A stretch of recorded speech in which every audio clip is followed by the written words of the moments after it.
بسم اللہ الرحمن الرحیم۔ السلام علیکم ناظرین، آج کی اس ویڈیو میں ہم 3 موضوعات پر گفتگو کریں گے۔ پہلا موضوع ہوگا ہمارا پاکستان تحریک انصاف کے بانی عمران خان کی گفتگو کا، انہوں نے جو آج اڈیالہ جیل میں صحافیوں سے کی۔ اس کے بعد ہم گفتگو کریں گے پاکستان تحریک انصاف کی اس درخواست کے بارے میں جو انہوں نے سپریم کورٹ میں 8 فروری کے انتخابات میں ہونے والی دھاندلی کے خلاف دائر کی ہے۔ اس کے بعد ہم گفتگو کریں گے آج سپریم کورٹ میں 9 مئی کے ملزمان کی درخواست ضمانت پر کہ عدالت کی طرف جو ریمارکس دیے گئے اس کے بارے میں ہم آپ کو بتائیں گے۔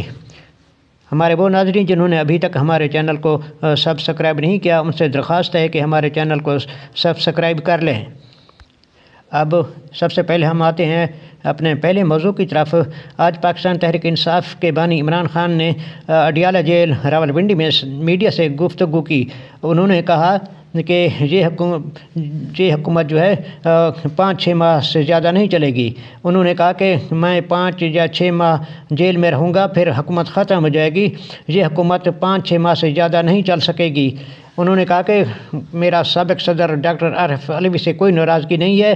انہوں نے کہا کہ صدر علوی نے معاملات حل کرانے کی پوری کوشش کی، میری طرف سے بھی کوئی ایشو نہیں تھا، لیکن دوسری طرف سے میرے نام پر کانٹا لگایا گیا تھا۔ انہوں نے کہا کہ میرے کیسز کے فیصلے ہو چکے ہیں، یہاں صرف کارروائی ہو رہی ہے۔ القادر ٹرسٹ کمال کا کیس ہے جس میں چوری بھی نہیں ہوئی، پیسہ بھی حکومت کے پاس ہے اور ٹرسٹ بھی چل رہا ہے۔ عمران خان نے کہا کہ حسن نواز نے برطانیہ میں 9 ارب کا گھر 18 ارب میں بیچا۔ برطانیہ کے نیشنل کرائم ایجنسی نے مشکوک ٹرانزیکشن پکڑی۔ یہ منی لانڈرنگ نہیں، مشکوک ٹرانزیکشن تھی۔ حسن نواز سے پوچھا جانا چاہیے کہ وہ گھر خریدنے کا پیسہ کہاں سے لایا۔ حسن اور حسین پاناما میں پکڑے گئے تھے۔ حسین نواز نے ٹی وی پر کہا تھا کہ فلیٹ مریم نواز کے ہیں۔ عمران خان نے کہا کہ ملک میں جو کچھ ہو رہا ہے اس سے سارا نظام بے نقاب ہو گیا ہے۔ نگران حکومت، اسٹیبلشمنٹ، الیکشن کمیشن سب ایک ہیں، سب کچھ جھوٹ پہ چل رہا ہے۔ الیکشن بھی جھوٹ پر مبنی ہوئے، جس نے سب ایکسپوز کر دیا۔ الیکشن کمشنر کتنا جھوٹا ہے، فافن سمیت 5 رپورٹس کے باوجود بھی وہ بیٹھا ہوا ہے۔ سب کہہ رہے ہیں کہ الیکشن کمشنر کو استعفیٰ دینا چاہیے۔ انہوں نے کہا کہ IMF کے پروگرام سے مہنگائی کا طوفان آئے گا۔ میں نے IMF کو کہا تھا کہ سیاسی استحکام آنے تک قرض جاری نہ کیا جائے ورنہ یہ پیسے ضائع ہو جائیں گے۔ 9 مئی ہمیں غدار ثابت کرنے کے لیے پلان کیا گیا تھا۔ انہوں نے کہا کہ PTI کو کرش کرنے کے لیے مجھے 1 ہفتے میں 3 سزائیں سنائی گئیں۔ پیپلز پارٹی اس لیے کابینہ کا حصہ نہیں بنی کیونکہ اس کو پتہ ہے کہ یہ سیٹ اپ نہیں چلے گا۔ اس موقع پر انہوں نے گفتگو کرتے ہوئے ایک اور اہم بات بھی کی۔ انہوں نے کہا کہ طالبان اور امریکہ سے مذاکرات ہم نے کروائے۔ ہمارے دور میں افغانستان کی حکومت نے TTP کا مسئلہ حل کرنے کی یقین دہانی کروائی تھی۔ جنرل باجوہ سے کہا تھا کہ جنرل فیض حمید کو تبدیل نہ کریں، وہ دہشت گردی اور افغانستان کا مسئلہ حل کر سکتے ہیں۔ جنرل باجوہ کور کمانڈر کا کانفرنس میں کہتا تھا عمران خان جنرل فیض کو آرمی چیف بنانا چاہتا ہے، حالانکہ ایسی کوئی بات میرے وہم و گمان بے بنا تھی۔ جس جنرل نے افغانستان اور امریکہ کے مذاکرات کرائے اسی کو شریفوں کے کہنے پر ہٹایا گیا۔ جنرل فیض حمید کو ہٹا کر ذاتی فائدے کا سوچا گیا، ملک کا مفاد نہیں سوچا۔ انہوں نے کہا کہ PDM کی حکومت نے افغانستان پر کوئی توجہ نہیں دی۔ خراب خارجہ پالیسی کی وجہ سے ایران اور افغانستان کے ساتھ تعلقات خراب ہوئے۔ علی امین گنڈاپور کو صوبہ چلانا ہے، اسے پیسے چاہیے، وہ صوبے کا حصہ لینے کے لیے وزیر اعظم سے ملے۔ انہوں نے کہا کہ علی امین گنڈاپور کو وزیر اعظم کے ساتھ تصویر اس وقت بنوانی چاہیے تھی جب پیسے مل جاتے۔ وفاق خیبر پختونخوا کو پیسے نہیں دے گا۔ شریفوں سے زیادہ ناقابل اعتماد کوئی نہیں۔ شریف پھنس چکے ہیں، اگر یہ بوٹ کو چھوڑتے ہیں تو ان کی سیاست ختم ہو جائے گی۔ انتظار کر رہا ہوں کہ نواز شریف کب لندن بھاگے گا۔ انہوں نے کہا کہ جنرل سرفراز کی شہادت پر بہت دکھ تھا، اس سے فوج کو ناقابل تلافی نقصان ہوا۔ سوشل میڈیا ایک سمندر ہے، ہمارے کسی بھی آفیشیل اکاؤنٹ سے فوج کے شہداء کے خلاف کوئی بات نہیں کی گئی۔ ہمارے اور فوج کے درمیان اختلافات پیدا کرنے کی کوشش ہو رہی ہے۔ جس نے CCTV فوٹیج چرائی وہی سوشل میڈیا اکاؤنٹس کے پیچھے ہیں۔ عمران خان نے کہا کہ جب مجھے گولی لگی تو جنرل فیصل کا نام لیا تھا، تب تو کوئی جلاؤ گھیراؤ نہیں ہوا۔ سوشل میڈیا پر پروپیگنڈا کر کے میرے اور فوج کے درمیان خليط پیدا کرنے کی کوشش ہو رہی ہے۔ 23 مارچ کے جلسے میں دھاندلی کا شکار بننے والی تمام جماعتوں کو دعوت دیں گے۔ شیخ رشید کو بھی بلائیں گے، مولانا فضل الرحمان کو بھی جلسے میں شرکت کی دعوت دیں گے، مگر ان کا کسی کو پتہ نہیں کہ وہ آتے ہیں یا نہیں۔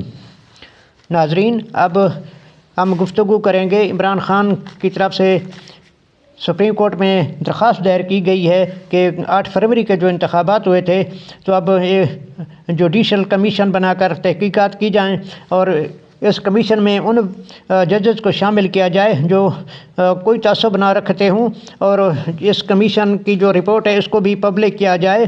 اب ناظرین، دیکھنا یہ ہے کہ قاضی صاحب نے پاکستان تحریک انصاف سے جو بلے کا نشان چھین کے زیادتی کی تھی الیکشن کمیشن کے کہنے پہ، اب کیا پاکستان تحریک انصاف کو اب اس درخواست میں انصاف ملتا ہے، اور جو پاکستان تحریک انصاف کی طرف سے مطالبہ کیا گیا کہ ان انتخابات کا آڈٹ کیا جائے اور جو نتائج ہیں جو ان کی جو رپورٹ ہے وہ بھی پبلک کی جائے۔ اب دیکھنا یہ ہے کہ پاکستان تحریک انصاف کو انصاف اب ملتا ہے یا نہیں ملتا۔ آپ بھی اس فیصلے کا انتظار کریں، ہم بھی انتظار کرتے ہیں۔ بہرحال دعا یہی ہے کہ جو انصاف کا معیار ہے وہ سب کے لیے ایک جیسا ہو۔ دھاندلی کے خلاف عمران خان نے ہر محاذ پر جد و جہد کرنے کا فیصلہ کیا ہے، اور یہ جو ہے ایوانوں میں بھی جد و جہد ہوگی، عدالتوں میں بھی ہوگی اور سڑکوں پر بھی ہوگی۔ تو اب عمران خان نے اب اپنے حلیفوں سے بھی ہاتھ ملانے کا فیصلہ کر لیا، اور اب انہوں نے شیخ رشید احمد اور مولانا صاحب کو بھی اپنے جلسے میں شریک ہونے کی دعوت دی ہے، اور ان کی اب جو پالیسی یہی ہے، مفاہمت کی پالیسی نظر آتی ہے۔ اور دیکھا جائے تو پاکستان تحریک انصاف کی طرف سے ایک واضح طور پہ ایک پالیسی جو اب چند دنوں کے اندر ہم نے دیکھی اور محسوس کی ہے کہ فیصلہ کیا گیا کہ پاکستان تحریک انصاف کے جو رہنما تشدد یا کسی مجبوری کی وجہ سے پارٹی کو چھوڑ کے گئے تھے تو اب ان کو پارٹی میں واپس لینے کا فیصلہ کیا گیا ہے، اور اسی سوچ اور اسی پالیسی کے تحت جو ہے اب پاکستان تحریک انصاف کے جو ماضی کے مخالف رہے ہیں جماعتیں اور رہنما، اب پاکستان تحریک انصاف ان کو بھی 23 مارچ کے جلسے میں شرکت کی دعوت دے رہی ہے۔ اور دیکھا خاص طور پہ جو مذہبی جماعتیں ان میں جمعیت علماء اسلام کی جو اسٹریٹ پاور ہے وہ بہت مضبوط ہے، اور تحریک لبیک کی بھی اچھا خاصا پاور شو رکھتی ہے اور عوام کو باہر نکال سکتی ہے، لیکن جمعیت علماء اسلام کی جو ایک خاص بات ہے، ان کی اپنی ایک فورس ہے انصار الاسلام کے نام سے۔ تو اب اگر مولانا صاحب کال دیں تو چند گھنٹوں کے اندر وہ پورے پاکستان کے جو ہے سڑکوں کو بھی بلاک کرنے کی صلاحیت رکھتے ہیں۔ اور پچھلی پاکستان تحریک انصاف کی حکومت میں بھی ہم نے یہ دیکھا تھا کہ جب مولانا صاحب نے کال دی تھی تو ان کے ہزاروں کارکن جو وہ باہر نکالے تھے، اور انہوں نے پاکستان کے جو بڑی بڑی شاہراہیں تھیں وہ بند کر دی تھیں۔ اب اگر واقعی مولانا صاحب نکل آتے ہیں میدان میں اور احتجاج کرتے ہیں تو پھر جی کا جانا ٹھہر گیا۔ شہباز شریف صاحب جو ان کی حکومت کا چلنا بھی پھر انتہائی مشکل ہو جائے گا۔ اب آنے والے دنوں میں یہ دیکھتے ہیں کہ گرینڈ الائنس بنتا ہے یا سب جماعتیں اپنی اپنی انفرادی حیثیت میں جو ہے احتجاج کرتی ہیں اور اس حکومت کو اس چیز پہ مجبور کرتی ہیں کہ جو انتخابات میں دھاندلی کی گئی اور ان کا جو مینڈیٹ چھینا گیا ہے اس کو واپس کیا جائے۔ ناظرین، اب ہم گفتگو کریں گے اپنے تیسرے موضوع پہ۔ سپریم کورٹ میں 9 مئی کے ملزموں کی جو ضمانت کی درخواستیں تھیں ان پہ سماعت ہوئی، اور عدالت نے 5 ملزموں کی ضمانت کی درخواستیں بعد از گرفتاری جو ہے منظور کر لیں، اور عدالت نے پوچھا گیا کہ دہشت گردی کی دفعات جو لگائی گئی ہیں تو وہ کس حالت میں لگائی گئی، اور عدالت نے بتایا کہ جو دہشت گردی کی دفعات لگائی جاتی ہیں وہ ان حالات میں لگائی جاتی ہیں۔ انہوں نے عدالت نے بتایا کہ فوجی افسروں کی جو شہادت ہوئی یہ بھی دہشت گردی کا واقعہ ہے، اور وہ پشاور میں آرمی پبلک اسکول پر جو دہشت گردی کا حملہ کیا گیا تھا وہ بھی دہشت گردی کا واقعہ ہے۔ اور اس عدالت نے بتایا کہ کوئٹہ میں جو وکلاء پر خودکش حملہ کیا گیا تھا وہ بھی دہشت گردی ہے۔